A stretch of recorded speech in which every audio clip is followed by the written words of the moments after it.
Hello, my friend! In my last video, we talked about how to overcome fear and finally start going after that dream that's been on your heart. And if you missed that, you can check it out here. And today, we're going to be talking about what I firmly believe is the most important thing that you can do to help you have greater success in reaching your goals. And I'm not just, I'm not exaggerating. I'm not just saying that for clickbait, though I did choose my title strategically. This is something that has genuinely been the greatest thing for me as I've been working on personal growth and trying to go after my own goals. And so I'm excited to share this with you. I'm gonna go pour myself some hot chocolate and then let's get real.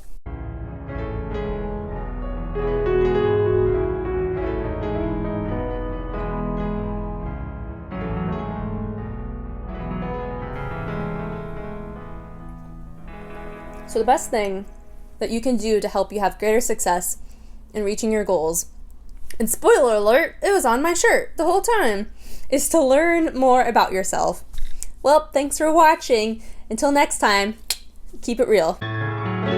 Just kidding! I hope you stick around because I'm going to talk about why this is important and how it can specifically help you. So a growing understanding of self is so crucial for personal growth and applicable to setting meaningful goals in the first place and then reaching those goals. Because how can you expect to reach your full potential if you don't even know who you are? So the first thing I want to talk about is understanding your strengths. Like a growing understanding of self can help you see and realize what strengths you have. And that is so important. I've experienced and seen also in others it's depressing to not know what you're good at, and it just makes everything harder. You feel down about yourself. Sometimes that's when you start wishing that you were like someone else because you see their skills and the things that they're good at, and you're like, I don't have anything to offer. What am I even good at? But the thing is, we're often comparing ourselves. Well, we shouldn't be comparing ourselves anyways. We all have different stories, we all have different journeys, but we also have different personality types that come with different sets of strengths and weaknesses. So yeah, maybe you can't do this thing, but I can guarantee you that you have unique strengths. And I think I've talked about this before on my channel, but we sometimes have a harder time realizing what we're good at because it comes so naturally to us that we don't realize that it doesn't come so easily to others. And that's been some big moments in my life once I finally realized that.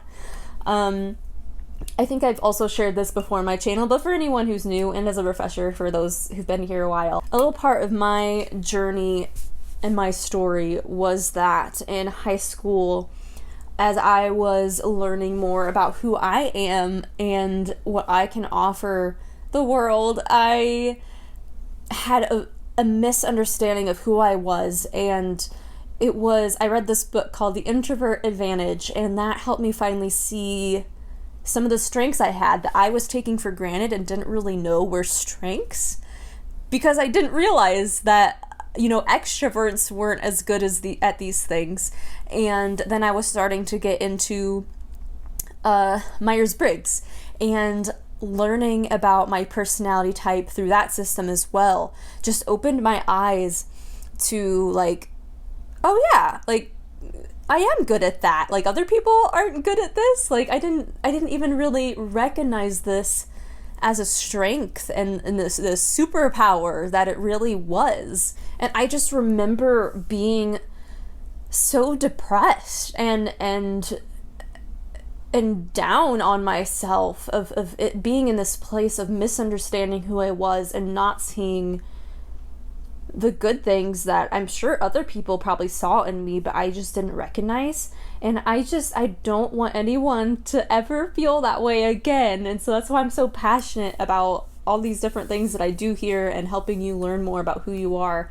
And then it's so useful for your goals because, one, you can set goals in the first place that an awareness of yourself helps you to know what kind of goals to even set that are realistic and that could actually challenge you, that are meaningful to you, and that are based around your own strengths. And then to go with that, it also, a growing understanding of yourself helps you recognize your weaknesses, your own limitations, which again can help you to set realistic goals, without, I always think of this example of the people who go on, like contest shows like American Idol, and they do horribly, and I'm just thinking, like, what jerks never told them that, maybe you should try something else. Like, they probably weren't honest, and they're like, oh, good job, honey, and then they go on this show and embarrass themselves in front of millions of people. Like, that's, that's why we need to understand our weaknesses so we aren't going off into places that we were never really meant to go.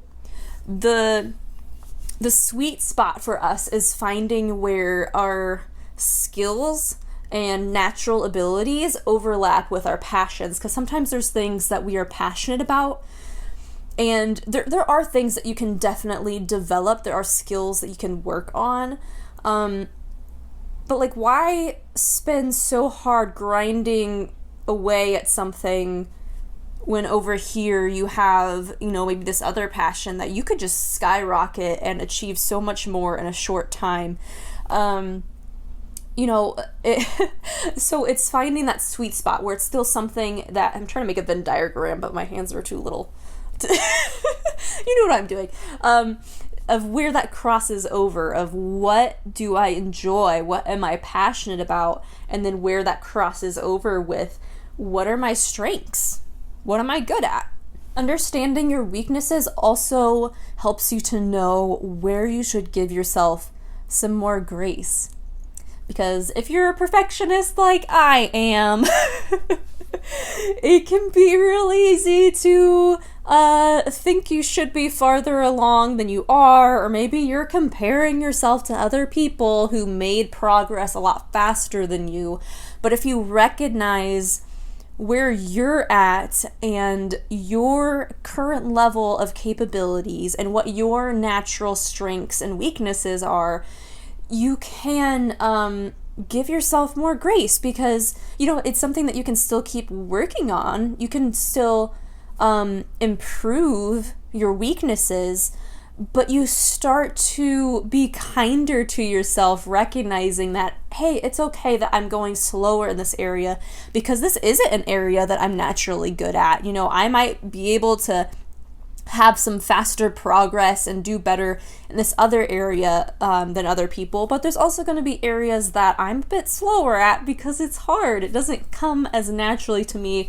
That's not the way my brain is wired, or just not where I've had that experience yet, and that's okay. And then also, knowing your weaknesses helps you know what to work on. It's, if you're trying to reach your goals and you're seeing what things are working for you and what's not, it can help you be more aware of what areas to focus on a little bit more, to kind of make up the difference, that are areas that you're struggling in. And it helps you have a little bit of a faster track in figuring out, what's my path of growth. Because again, we're all different people, so someone else's growth path might look different than yours, but like, this is the path that I need to take to improve. And then also, understanding your weaknesses helps you know just where to delegate things. If you're a part of a company, or you have employees underneath you, or maybe some assistants, or whatever the case may be, or just asking friends for help that are in this with you, it's or to hire someone, like hire out a freelancer or whatever, like these are the things that I'm good at and I should focus on. And these areas, not so much. So instead of wasting my time, I'm just gonna hire someone out to do this part so I can focus on the parts that are really made for me. And it's also a good place to learn to ask for help more, because that's the beauty of people having different strengths and weaknesses. That's the beauty of humanity. We have different people, it's like we have this puzzle piece and everybody has a special place, and or like a body, where we need the eyes and the nose and the mouth and the fingers. We need all these different things to function, and so you are a piece of that is important and valuable, but one person can't do all of the things, and that's normal and that's okay. I don't know if you're someone like me that tries to do all of the things, but it doesn't work that way. We have our areas where we naturally shine, and we have areas where we need to get comfortable asking for help. I think I kind of mentioned this already, but a growing understanding of yourself also helps you to set realistic and meaningful goals in the first place. To set goals that are in line with your values. But how can you do that if you don't even know what your values are? It takes time to introspect and self-reflect on that to figure out what your values even are. It also takes understanding your current life situation. Are you a mother with kids? Do you have, these different responsibilities here and there, and taking stock of your own energy levels, what jazzes you up. Sorry, that's from a reference from a video I watched in high school about finding your passions. Anyways, now I lost my train of thought. But finding what things energize you and what things drain you more, and what time of day is best for you, because we do have a natural rhythm. And that's kind of different. It varies a little bit from person to person of, some people, they're morning people and they have their best spike of energy in the morning before it starts to taper off, and they're just exhausted by the evening. And then you have other people that they're slow to rise, and it's like it peaks either at midday or maybe late at night. And, some of that is what comes naturally, and then other times we're conditioned. Maybe you're a mother and your kid wakes up screaming at 4 a.m., so you've just learned that this is the time that I gotta wake up because I have these responsibilities, and the only time that I can find quiet time to work on these goals of mine is late at night or something.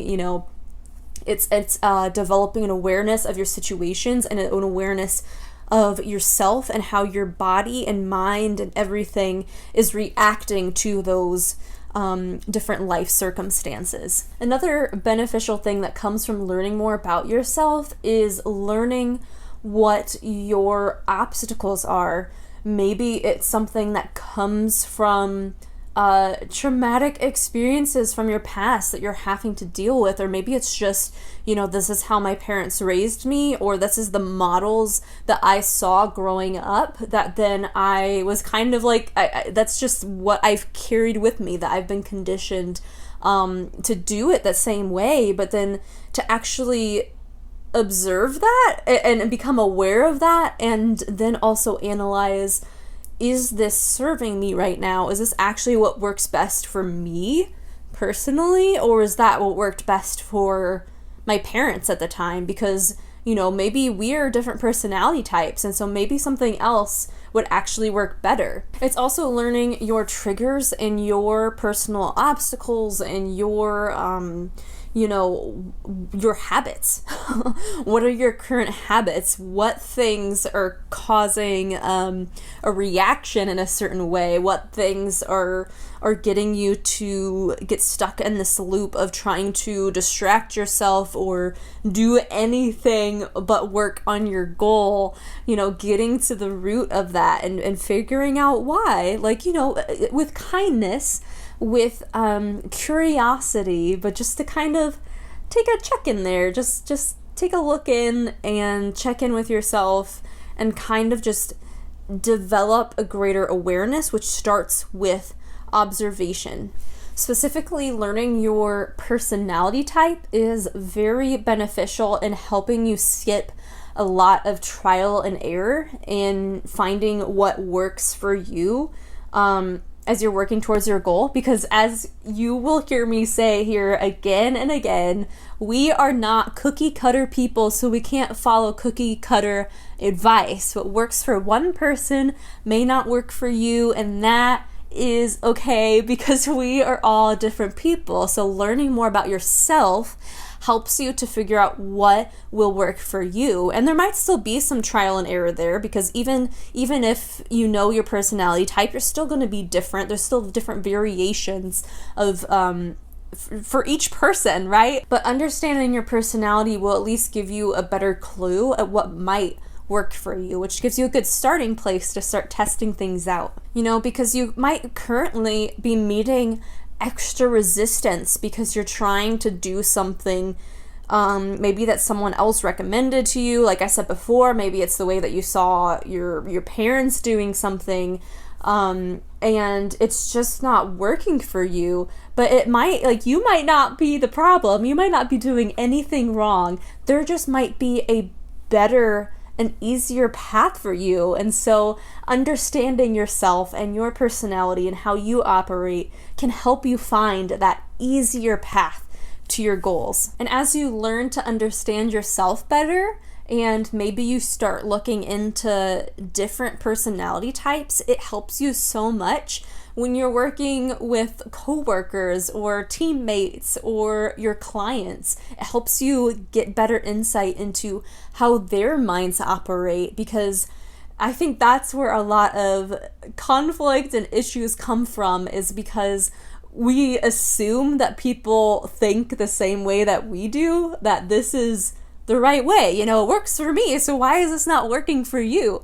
But the more you look into this stuff, it expands your mind and your perspective to see that we all are different. And so it helps you to give more grace to other people and to kind of be curious with them as well, and see that different people need different things. All of this stuff is kind of my jam, and so you can be sure to see more content going in greater depth on all of these topics. So make sure to subscribe if that interests you.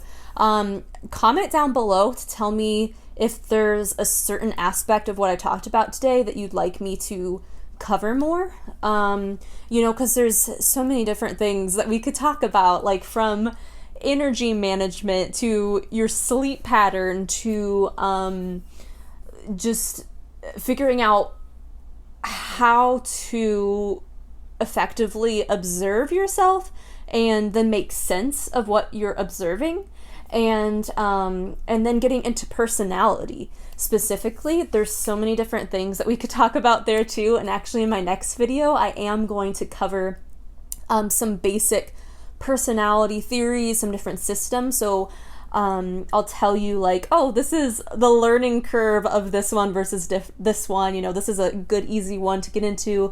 This one might take some extra work. This one can specifically help you in this area.